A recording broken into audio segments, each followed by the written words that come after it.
Thanks guys, welcome to LA. We're at the Rey Theater. We're Maximo Park, just in their sound check. So you're touring in support of your new album, National Health. Yeah.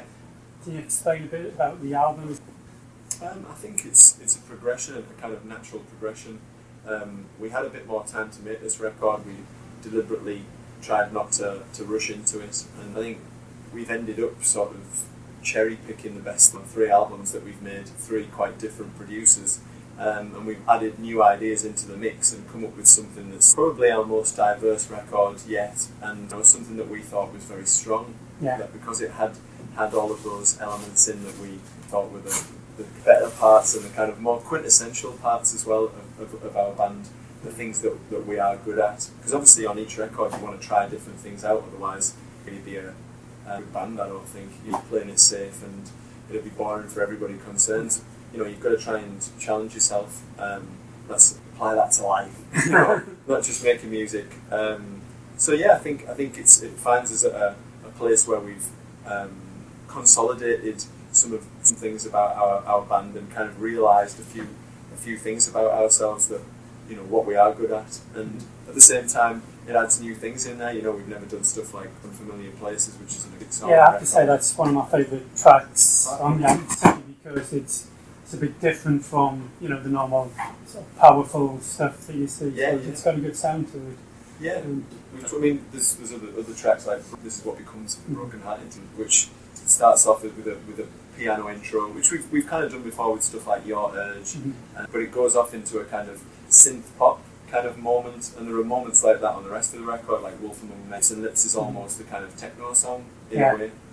It's an interesting start to the album, and it's almost like a classical piano ballad. Yeah, that's quite an unusual way to start a Maximo Park album. I think that and maybe Unfamiliar Places, 2 moments. I think there's a certain confidence that we've looking back at what we've done and sort of become more aware of what Maximo Park is. I think when you first start the band, everything's very you don't sort of think to what happen together for a while. You've got 3 various B-sides. You can look back at it and kind of take a step out of it and try to Park is, and I think a certain kind of confidence comes in realising who you are, where you fit in and do things that people don't do, and so that allows you to, that confidence allows you to kind of, in that template, really push things a bit further. So I think this is why this album is the most varied. Yeah. Because it's more extreme than we felt able to do in the past. And are you given that luxury of time and space by your level for me to do that? Or?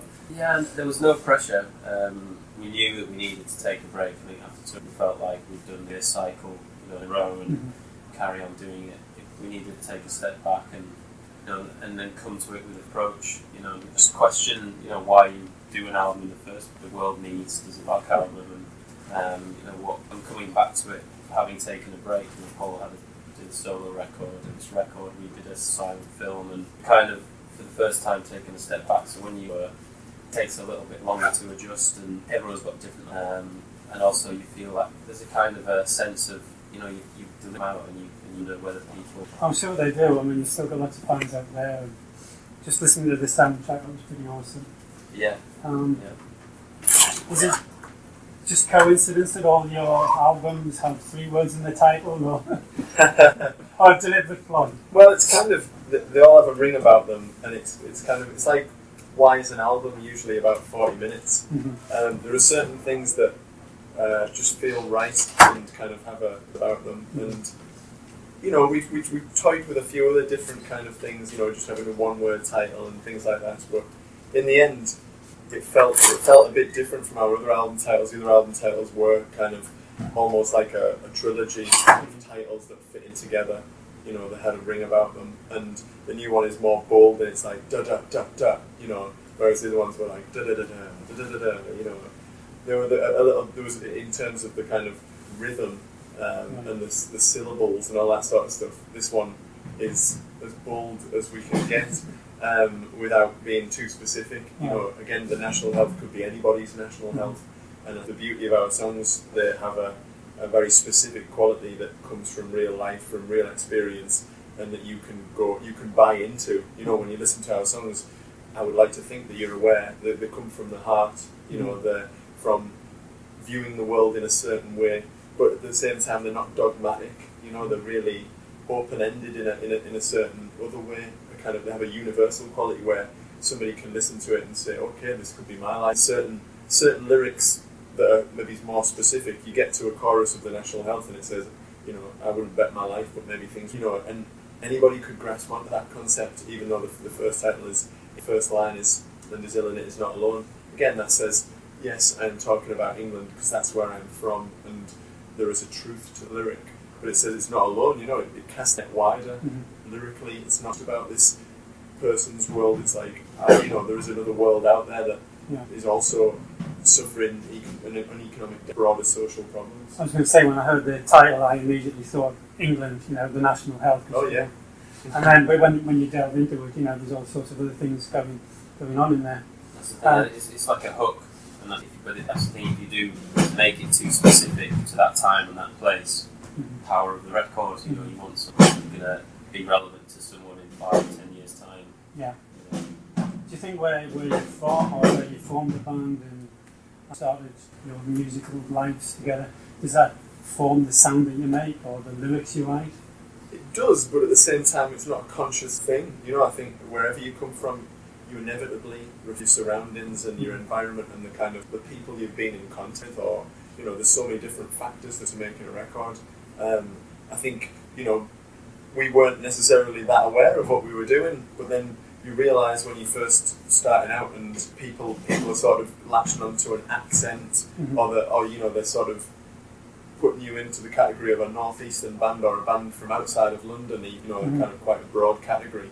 People were saying, oh, there's lots of bands from outside of London doing things, you know, and you get put into a category with people that you have no real geographical relation to. But at the same time, you know, as I say, it's maybe something, and the more that people talk about it, the more that you're aware of it. So in some ways it goes on to form your idea of yourself even more. You know, I do feel almost responsible for you know, reflecting well on the Northeast, because I'm aware of the fact that, you know, it's generally ignored in terms of media. In terms of media in general, you know, nowhere near the centre for media. I think things are sort of diversifying now with lots of stuff. You know, you know, it's an issue that needs to be kind of raised, and we do it in a very sort of subtle way, just by being ourselves and being individualistic and saying, you know, people from the Northeast aren't stupid. You know? People from the Northeast believe in a romantic ideal of the world. It's not sort of cloth whippets, and yet, you know, that sort of thing was still mentioned in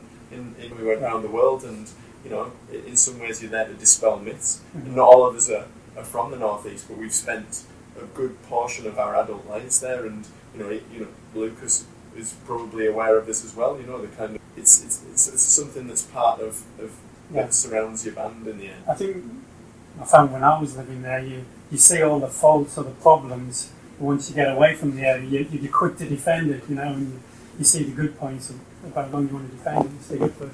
And was it a conscious effort? You do sing in your local dialect, your local accent. Was that a conscious effort? Because there's not many people do that, really.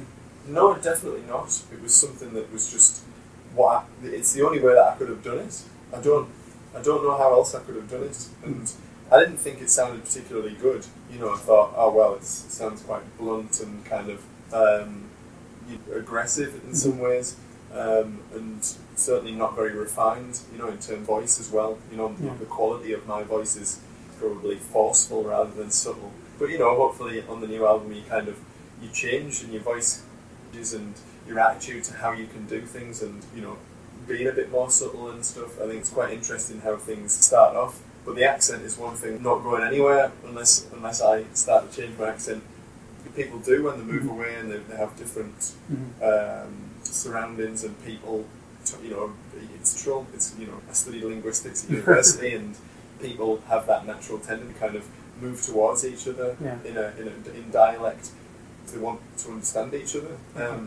So, but for me, you know, I still live in the Northeast. I'm quite close to my family. Yeah, it's just one of those things that why wouldn't anybody sing in their own accent? Yeah, it seems a natural thing to do. Yeah, but it does stand out, you know, and it stands out as a kind of honesty when I listen to it in other people. You know, I can't speak for my own music, but somebody like Robert Wyatt, you know, singing in a kind of southern English accent and quite an unusual voice, Mhm. it stands out. You know, Yeah. like, oh, you know, so I mean, we're so influenced by American culture in England and vice versa. You know, you hear certain sort of American punk bands singing in a kind of weird Yeah. British accent. You know, it cuts both ways. Yeah. But you know, I was always appalled when I'd hear somebody singing in an American accent when it wasn't their accent, because it takes away that kind of element of truth and honesty. You know, music, if nothing else, should be natural. Mhm. You know, if you choose to sing, I mean, it depends. You know, there are other people who sing in character. That's a different matter. But if you're trying to talk about feelings and you're singing in an American accent when you're from Birmingham, then it doesn't make any sense. The thing I like about your music is that it paints a picture, and for me, when I hear the songs, you know, I hear phrases that I would never hear anybody else singing, like "I'm all over the shop," or on the latest one, "I went to the council," and you don't hear that over here. So we're painting a picture of English life, which I like. So I first saw you guys almost 10 years ago when you supported Future Heads. Yeah. My first reaction was, these guys shouldn't be in the same band together. You all had your unique characteristics, you know, and different looks, but the sound was just amazing. So quite a lot's happened in the intervening time. What would you say the highlights have been so far in your musical career? Well, there's plenty of both, you know, and you really appreciate the highs when you go through the sort of barren patches. It's very difficult getting these 5 quite different personalities on the same level, you know, just trying to talk about the same thing, trying to find a unity. But the thing is, when we get it, you know, it feels right. It feels like this combination of 5 individuals that we were very lucky to stumble across it, become our lives. I mean, the fact that we're in Los Angeles playing our songs to hundreds of people is a small miracle, you know, considering who we are and where we're from and all the different factors. Well, we've been on a small label in Germany, you know, this album's a bit different. We established ourselves now, which gives me a lot of pleasure, because I like it when the outside act or people who are a bit of a left field kind of place. You know, we talked about pop music and it's how. I was going to say, did you have a milestone when you realised you sort of made it? Because, you know, when I was a kid or in the bands, you know, if the band got on the top of the pops, you know, they'd made it then, but that's not around anymore. So. Well, we were on top of the pops, and that was a big moment. That was like, nobody can take it away from you. Exactly. You know, it's a bit like Bullseye, the British darts program. Jim Bowen, the host, would say, "That's yours. No one can take that away from you. Now, do you want to gamble the rest of it? You know, gamble their prizes." But that's it. Once we've been on top of the pops, and you can kind of see it. I mean, you know, that's one of the kind of things away from the sort of spotlight that really gives me a lot. You know, in it, they can. Success for me is writing a good song, playing it to maybe 12 people in loving it, and you go home happy or write another song, and it, you know, that's day's work. Whereas, you know, your parents have paid for you to go through university these days, a lot of money, and and they're always like, "Are you sure about this?" And for them to say you're on the top of the pops and a real yardstick for them, and you know, to be nominated for the Mercury Music, things like that, they're a bit more kind of establishment that are very important to us. You know, they're not ultimately, you know, they're important as playing a great show to 10,000 people. Is that you need to reach more people, and it's great that they happen, but they, in and of themselves, they're kind of a little bit more detached. But yeah, sort of personal thing on meeting people I've met, and kind of the way that the band kind of impacts where I'd be without the band. Was there there's thousands of bands playing bars and pubs everywhere.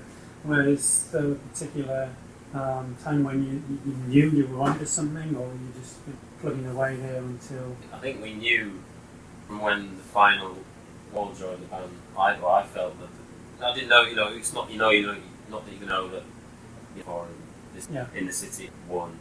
So there was a period of, you know, don't know where you know what you're doing really. There's no band to try and, you know, things that you should do. You just play around. You play in Newcastle. And what sort of venues you playing? Just local pubs? Just pubs, anywhere that would have us. I mean, I would say all of us played in every, you know, name whatever hall that there is. And, you know, then we, you know, had this idea of doing a set demo that we recorded ourselves and funded, and You know, there was no kind of planning, but you know, you don't know you're going to make it. You know, you're doing something a bit different. Yeah, it's writing a couple of songs it where has its own momentum. you know, when you obviously first in a room, oh, this could work, but it's still very formless. You know, it's taking, but you know you're onto something. But then it's when you first write a song. When we wrote Apply Some Pressure, Going Missing, Graffiti, you know, it was like Limb Song. You know, it's like basically our first album. You know, we'd written, you know, we wrote a song for an art exhibition where, you know, thought we had, you know, kind of lying around, and we were like, well, let's just give it to our mates for their art exhibition, and they're pretty good. You know, it had spoken word on, but we didn't think we'd get away with it because we were just You can't do that in the pub in Newcastle. yeah, you probably walk out with a bit of abuse. But that was it. It was like we were doing things a little bit differently with other people, and yeah, just, you know, you would play these out, and people would be kind of getting really excited about them as if it were telly or on the radio, or, you know, you end up starting to look outside yourself a little bit and kind of look down at it and right, an album is taking shape. Ideas in bigger numbers. People are on the phone. You know, people. I mean, a guy called Mick Shiner, who kind of helped us sort of make the 7-inch. You know, in a kind of way. He was like, you know, everybody puts a record out. You know, and we always wanted to put back. Just, you know, it's these kind of discussions with people where you sort of think, yeah, let's do that. You know, half of our plan was formed in the head of pub in Newcastle. You know, you don't think of it as a grand plan at the time. You just do one thing, then the next, and it's been the same ever since. You know, even this year, I don't look at it as a big year of gigs, because otherwise it would feel quite dull. I just take every day as it comes and try and make sure that gig's as good as it can possibly be, then move on. It's gone quite fast, and all of the other things on the year you can kind of look back, and that's how I look at it and go on.